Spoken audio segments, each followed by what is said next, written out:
On Saturday, Christmas Day, the Indianapolis Colts beat the Arizona Cardinals 22-16. This was a massive, massive win for Indy. It felt like a playoff win, in my opinion. They beat a really good Cardinals team. Also, they did it without, in the first half, their starting left tackle, Eric Fisher, got injured. And then for most of the game after that, they were missing 4 of their 5 starting offensive linemen, even down, they had a backup guard, like a third string guard in the game. The only starting lineman of the 5 they had was right tackle Braden Smith. And they still won. They still ran the ball well. They still threw the ball really well. That's very impressive to me. Now, Colts starting quarterback Carson Wentz was outstanding. He was 18 for 28 passing, 225 yards, 2 touchdowns, 0 turnovers, no interceptions, no fumbles. Although I will say he got lucky. He got strip sacked by Chandler Jones. He fumbled. It got ruled it got canceled out by a penalty, but he should have had 1 turnover. Lucky break there. Regardless, Carson Wentz played fantastic. He had a beautiful touchdown pass. 3rd and 9. He's rolling to his left. He found Desmond Patton for a beautiful throw to the end zone. It was chef's kiss. Amazing. Carson stepped up. That's how Carson's going to have to play in the playoffs if this team wants to win a Super Bowl. He has to show up every single game with that kind of performance because I really can't think of much more I'd want from Carson. Maybe I'm sure he missed a completion here and there, but that's exactly, if he can do that every week, have a great game, no turnovers. I mean, they are a really, really scary good football team, the Colts are, and they are capable of winning a Super Bowl if Carson plays that way every single week. Now, Colts running back Jonathan Taylor, oh my goodness, he had 27 carries for 108 yards. I do not get a vote on the NFL MVP, obviously, right? I'm a small little podcast host. But if I were voting, I would vote for Colts running back Jonathan Taylor. This dude is awesome and weird. This is, to me, this is exactly why he deserves the MVP. The Colts are 9-0 when Jonathan Taylor runs for over 100 yards, and they are 0-6 when he does not. I mean, how else? Is there any other definition of valuable? When Jonathan Taylor is great, they win. When he's not, they lose. And to me, that's most valuable. By the way, a quarterback has won the NFL MVP award 8 years in a row. The last time a running back won was in 2012, and Adrian Peterson won. The favorite this year to win is Aaron Rodgers. It would be his 4th NFL MVP award, his 2nd back-to-back, which, I mean, if Aaron does win the MVP, that's very cool. To say, hey, Aaron didn't win as many Super Bowls as Tom Brady, but he was a better quarterback, more talented. He won more MVPs. He won 4 of them, maybe 5. We don't know what the future looks like. He won back-to-back at one point. I am totally fine with that narrative. Hey, Aaron's amazing. Let's praise Aaron. But just to me, if you keep giving it to quarterbacks, can we at least acknowledge it's not really it's a quarterback award. The MVP goes to a quarterback unless something crazy happens. I would argue that crazy is Jonathan Taylor, but to me, I would give Jonathan Taylor the NFL MVP award. I don't think I'm going to give out. I didn't give out an NFL MVP last year either. Last year I gave out an offensive player of the year and a defensive player of the year.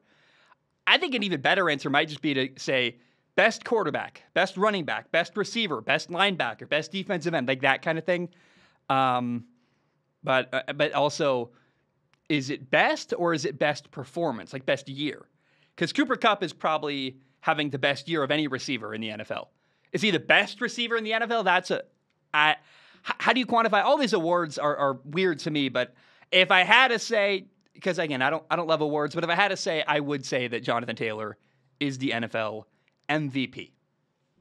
Now, Arizona, the Cardinals have lost 3 games in a row, and right now, they don't look like a team that's going to be able to win the Super Bowl. I don't know how, if you're a Cardinals fan, there's no way you're feeling good. You're not like, oh, yeah, this is our year. You're going, I hope this is our year. We started really good, and we were 10-2, and now we're 10-5, and we've lost 2 games in a row. And sorry, I probably did that too long. But if you're a Cardinals fan, you're like, look, we started great. We had an awesome start to the year. We've lost 3 games in a row, And the problem that I'm seeing from where I sit is that Arizona keeps allowing small little mistakes to add up. These small errors here, a bad snap, a penalty, a drop pass, like they're just all adding up and causing them to lose football games. Like, how many times did Arizona have a penalty in a key moment? Twice. Kyler Murray, the Cardinals quarterback, had a bad snap go past him. That cannot happen. Sorry. No, dude, little things like that happen way too often for me to, and I feel like, so a couple of weeks ago I made a video saying, hey, these 5 teams, one of them is going to win the Super Bowl. And I hesitantly put Arizona on that list, and I'm going to stick with it because I made the video and I want something to refer back to. But so far, it feels like I'm wrong. Feels like Arizona is not one of the 5 teams that could win a Super Bowl. And it's bad. Like, they're no longer first in the NFC West. They got surpassed by LA. The Rams are 11-4. Arizona's 10-5. And I have no problem saying that if you are a Cardinals fan, it's okay to be nervous and maybe even starting to hit the panic button because things are bad right now. You're down bad, and it's not looking good for Arizona. Now, one tough thing that was working against the Cardinals on Saturday was that their punter and their usual holder was out. So the person who normally holds field goal and extra point kicks wasn't there, and as a result, they missed 2 field goals I think they normally would have made, and they missed an extra point. So when you lose a game by 6 points, you leave 7 on the table kicking between an extra point, 2 field goals. Also, you give up a really bad safety in your own end zone, getting an intentional grounding penalty on Kyler in the end zone. That's a 9-point swing. And like I said, these small things, and hopefully the holder is a one-time thing where they're going to get the holder figured out, and next week and forever in the future, that shouldn't be a recurring problem. But we're just seeing Arizona, they just keep finding weird ways to screw up and have problems. And is that a Cliff Kingsbury thing? Is it the head coach's problem? I don't know. But I'm feeling really, really unconfident in the Arizona Cardinals right now. By the way, for Indy, here's something interesting. First of all, they're 9-6. They had they were 1-4 to start the year. Currently, if the playoffs started today, the Colts would be the number 5 seed in the AFC. That's, hey, well done. That's impressive. That's awesome. Now, here is the bad news, and I'm going to open my phone so I can read an Adam Schefter tweet. First of all, Carson Wentz has been put on the COVID-19 reserve list. So his ability to play on, what's the date? On let me find his ability to play on Sunday against Houston is in question. Why can't I'm trying to look at my own Instagram story and I can't. Why is this happening?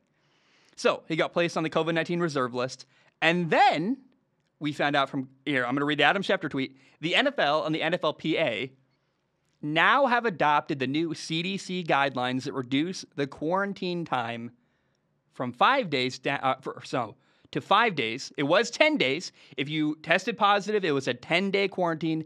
Now it's moved down to only 5 days for all COVID positive players who are asymptomatic, including those who are unvaccinated.